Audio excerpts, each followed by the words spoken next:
tenho certeza que você já ouviu falar nas revoluções inglesas. Basicamente, eu quero aqui nesse vídeo chamar a sua atenção para o que fez com que surgisse as revoluções inglesas do século XVII na Europa. Nos próximos vídeos a gente vai trazer aqui 4 movimentos importantes que se constituem, nas revoluções inglesas e que realmente faz a gente entender como se dá a política na Inglaterra nos dias de hoje. Então, se você é do 8º ano, se você é um aluno que está aí diante do assunto revoluções inglesas, você está no canal certo. Eu sou Eliel Santos, seu professor de História.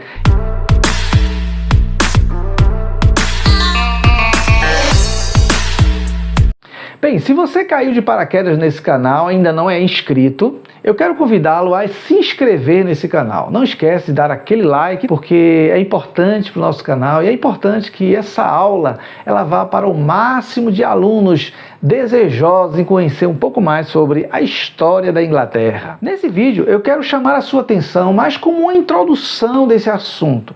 Para isso, eu vou querer apresentar para você algumas questões, alguns conceitos, algumas observações importantes que vai mostrar uma conjuntura político, social e econômica da Inglaterra no século XVII, permitindo uma compreensão melhor sobre as revoluções inglesas que você vai ver nos próximos vídeos. A primeira questão que eu quero abordar é que nos países principais da Europa, especialmente França e Inglaterra, e aqui eu vou me referir à Inglaterra, eram países que eram regidos pelo antigo regime.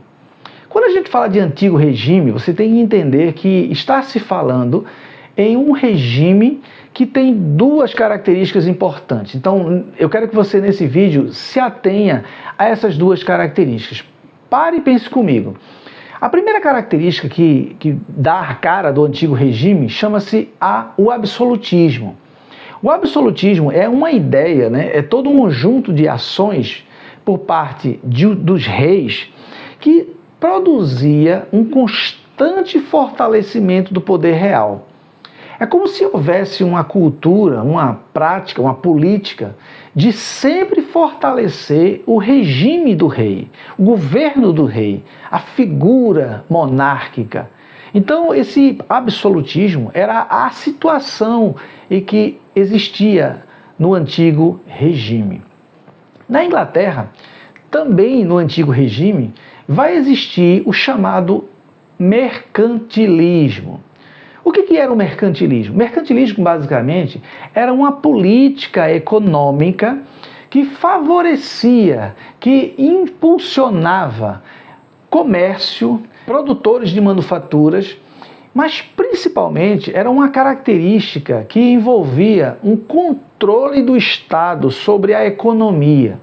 Então, quando a gente fala de mercantilismo, a gente tem que entender que era o rei, pleno controle da economia, interferindo constantemente em diversos setores econômicos e que realmente refletia numa série de mudanças constantes na sociedade inglesa. Então, mercantilismo e absolutismo são características predominantes do antigo regime na Inglaterra. Nesse contexto de antigo regime, a gente vai ter ali na Inglaterra uma figura muito emblemática nesse antigo regime, que é a Elizabeth I. A Elizabeth I foi uma rainha, foi uma monarca inglesa, que ela tinha características muito diferentes, muito interessantes. E ela consolidava essa ideia do absolutismo e do mercantilismo, características predominantes desse antigo regime. A rainha Elizabeth I ela governou a Inglaterra de 1558 até 1602.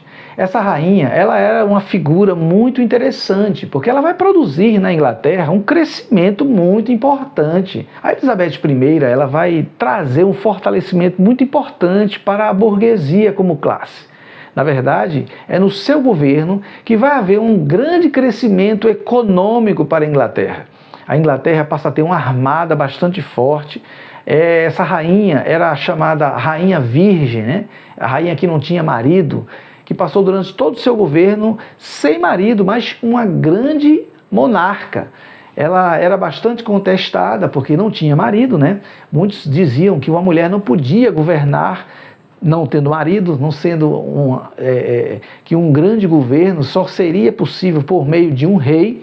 E ela mostrou que ela podia dominar, governar com força e ter ali um governo expressivo que pudesse trazer crescimento para a Inglaterra. Ela mostrou que ela era capaz de fazer um grande crescimento na Inglaterra no século XVII. Ela vai ser aquela rainha que vai fortalecer a burguesia, vai mudar totalmente a cara da Inglaterra, ela vai propiciar a chamada política de corsários, né? Ela se junta a grandes piratas, onde vai saquear aqueles navios estrangeiros que vão passar pelos mares que cruzavam a Inglaterra. Grandes piratas, né, vão adquirir pela rainha a chamada Carta de Corso, e ali vai surgir, né, o advento do corsário. O que era o corsário? O corsário era um pirata, um ladrão que roubava outros navios, mas que tinha o aval da rainha.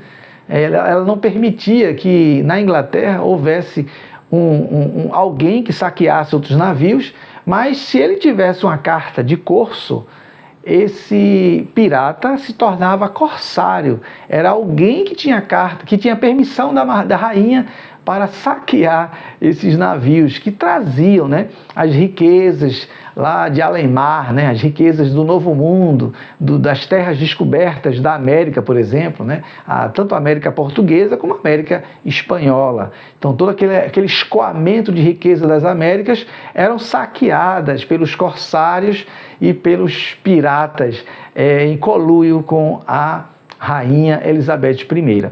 Então toda essa política dela fez um crescimento exponencial na Inglaterra. A Inglaterra se tornou um grande país com uma grande marinha e realmente ela criou uma política mercantilista que fortalecia o comércio. Aqueles pequenos produtores passaram rapidamente a se tornarem grandes produtores, né, rurais, grandes plantações surgiram e ali foi se criando uma burguesia expressiva. O campo passou a ter ali pessoas que se tornaram grandes comerciantes, que vendiam em grande escala, que forneciam, né, por exemplo, grandes tecelãos, né? A lã passou a ser cultivada em grande escala. Aquela produção que era pequena, né, de subsistência, deu lugar a uma produção muito grande. Então essa classe emergente foi se fortalecendo. E aí o advento do fortalecimento da burguesia por intermédio da Rainha Elizabeth I. Para a gente entender esse fortalecimento todo e essa mudança, né, de conjuntura social e econômica na Inglaterra, a gente vai entender que alguns grupos sociais eles vão surgindo na Inglaterra. O primeiro grupo a gente vai chamar de gentry. A gentry era nada mais nada menos que pequena nobreza rural, eram os comerciantes. E existia um outro grupo, um outro setor que era chamado de yeomen. E os yeomen eram pequenos proprietários rurais. Nesse contexto, vai ter aí também o chamado fenômeno religioso duplo, puritanismo e anglicanismo. O que seria o puritanismo? O puritanismo eram grupos religiosos que defendiam que cada um deveria seguir a Bíblia e a sua própria consciência. E deveria ter independência da igreja para com o Estado, que o rei não devesse dominar a igreja, que houvesse total liberdade, né, de seus adébitos e que a igreja funcionasse independente do Estado. Já o anglicanismo era um outro setor que tinha uma visão um tanto diferente. Eles defendiam que o rei ele deveria ser o soberano da igreja e que o rei era o chefe supremo da igreja anglicana. Então era um setor bastante conservador, abarcava a nobreza, né, o pessoal da maior aristocracia. Então eram setores muito mais da alta nobreza inglesa. O puritanismo, né, ele como ideologia religiosa, ele era um ramo do protestantismo. Vale salientar que esse protestantismo foi todo fruto da reforma protestante. Então, a figura de Calvino, daqueles reformadores, eles é que traziam essas doutrinas para o puritanismo. Já o anglicanismo era fruto da reforma, porém com uma visão tanto mais conservadora, que a igreja deveria ter um rito católico, porém com doutrinas protestantes. Então, puritanismo e anglicanismo, eles basicamente serão forças religiosas que vão permear as classes sociais dessa época e vai realmente produzir uma série de mudanças que vai trazer toda uma conjuntura para que venham as revoluções inglesas na Inglaterra. No setor político, a gente vai ver dois grandes grupos que formam as câmaras. Basicamente, o parlamento inglês ele vai se tornar duas câmaras, a Câmara dos Lordes e a Câmara dos Comuns. A Câmara dos Lordes ela vai ser constituída pela alta nobreza, geralmente com influência grande dos anglicanos. O anglicanismo como religião ela vai dominar esse setor. Já a Câmara dos Comuns ela era composta mais por setores desse comércio, né? Dessa burguesia mais emergente, né? Que surgiu com o crescimento dela por ocasião da Rainha Elizabeth I. Então, Câmara dos Lordes e Câmara dos Comuns serão duas expressões fortes na sociedade inglesa e que vai realmente protagonizar muitos conflitos por ocasião das revoluções que vão surgindo em todo esse contexto da Inglaterra como antecedente às revoluções inglesas que vamos estudar nos próximos vídeos. Então não perca o próximo vídeo, onde você vai entender um pouco mais sobre a primeira revolução inglesa, a Revolução Puritana. Se você gostou desse vídeo, dê um like e não se esqueça de se inscrever se por acaso você ainda não é inscrito. E os próximos vídeos você vai compreender toda essa ideia de revoluções inglesas que se deu no século XVII e que foi bastante importante para trazer a Inglaterra que temos hoje. Eu sou Eliel Santos, seu professor de História.